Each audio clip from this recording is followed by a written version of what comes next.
Alternative. Libérez le potentiel de votre enfant.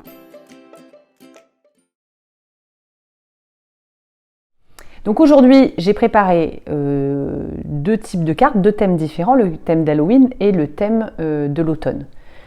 Essayez de surfer sur ce qui intéresse votre enfant. Vous pouvez faire par saison, mais c'est surtout ce qui va intéresser votre enfant qui va le stimuler. Si vous avez un enfant qui est passionné par les animaux, foncez, faites différents thèmes, les animaux de la ferme, les animaux sauvages, etc. Si vous avez un enfant qui est à fond dans les engins de chantier, tracteurs, tractopelles et compagnie, faites un thème autour des engins de chantier. Si vous avez un enfant qui est passionné par les dinosaures, exactement la même chose. Vous allez étoffer son vocabulaire, lui permettre d'approfondir ses connaissances dans un domaine qui lui plaît au départ. Et du coup, ça va être très très facile, très ludique pour lui d'apprendre. À quoi servent les cartes classifiées? Eh bien c'est ça, étoffer le vocabulaire et par la suite, lorsque l'enfant rentre dans le cycle 3-6 ans, aux alentours de 4 ans plus précisément, on peut lui présenter des cartes classifiées accompagnées du mot en dessous. Ce qui n'est pas le cas avant. Entre 0 et 3 ans, vous avez uniquement la photo, mais pas la partie écrite. Et au-delà, vous avez la partie écrite. Alors la particularité en France, c'est qu'on a 3 écritures différentes et qu'il faut essayer d'inculquer ces 3 écritures à votre enfant. Donc là, vous le voyez ici, ici et ici. Vous avez la première écriture, l'écriture dite bâton, majuscule. C'est la première que votre enfant apprend dans l'école maternelle classique, éducation nationale, on apprend cette écriture. Ensuite, en dessous, vous avez l'écriture script qui, elle, est utilisée dans les livres, donc pour la lecture. Et en dessous, c'est l'écriture telle qu'on l'apprend en fait au départ, la cursive. Donc, vous avez ici lettres majuscules, script et cursive. Donc l'idéal, effectivement, c'est d'apprendre à votre enfant ces 3 types d'écriture pour qu'il évite de s'en mêler les pinceaux quand il est confronté à l'une des 3. Donc là, effectivement, j'ai choisi de faire des cartes 3-6 ans, apprentissage, lecture, écriture, avec le mot. Pourquoi on ne le présente pas avant? Pour éviter tout simplement la lecture dite globale, c'est-à-dire que l'enfant photographie le mot et apprend le mot par cœur.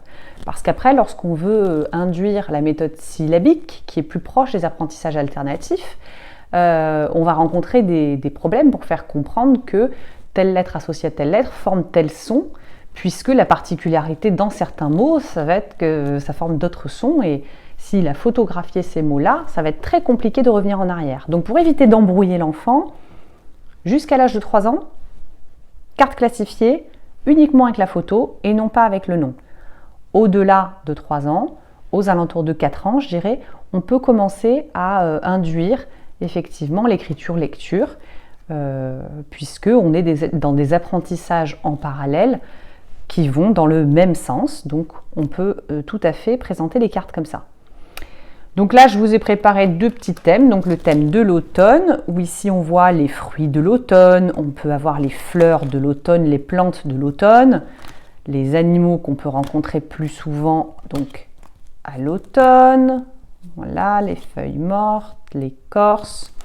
Ça ne sert pas que à apprendre du vocabulaire, ça sert à faire tout un tas d'activités.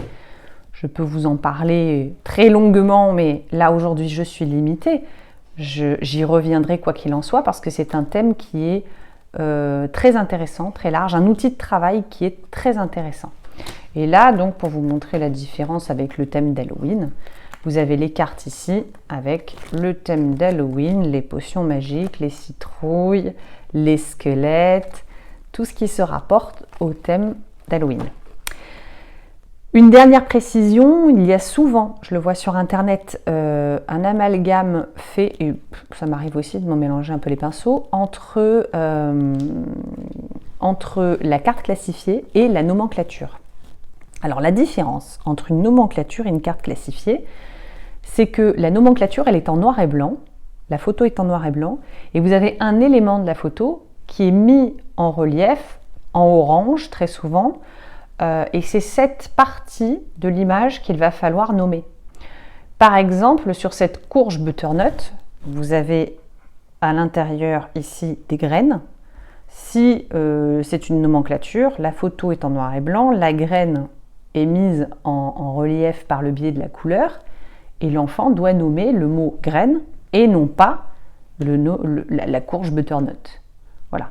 Donc la différence entre nomenclature et carte classifiée, c'est ça. La carte classifiée, c'est un principe d'imagier sur un thème. Je vous présenterai aussi des systèmes de rangement, parce qu'il y a beaucoup de gens qui me demandent comment ranger ces cartes classifiées, parce qu'on en a très vite beaucoup. Aujourd'hui, je tenais simplement à vous présenter le matériel de base qu'il faut avoir pour pouvoir faire ces cartes classifiées. Vous l'avez sur la photo qui se trouve ici. Donc, une plastifieuse. Premier prix entrée de gamme, ça sert à rien de mettre une fortune, ça fonctionne très bien. Avec les fiches plastifiées qui vont avec. Un massicot pour les découpes, c'est toujours bien. Souvent, c'est vendu avec la plastifieuse, c'était le cas de la mienne.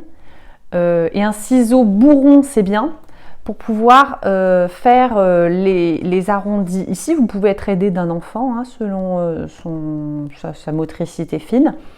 Voilà, pour arrondir les cartes, pour éviter que les angles soient saillants et blessants. Évidemment, une imprimante couleur. Quant aux différents thèmes des cartes classifiées, et autant que des nomenclatures d'ailleurs, vous les retrouvez sur Internet. Il y a énormément de fichiers qui sont gratuits, des groupes Facebook qui sont formés autour des cartes classifiées, des nomenclatures, sur de très nombreux thèmes. Vous pouvez également les fabriquer vous-même. Ça demande un petit peu plus de travail. Il vous faut une base, effectivement, hein, donc la partie photo, la partie écriture, si vous voulez induire l'écriture.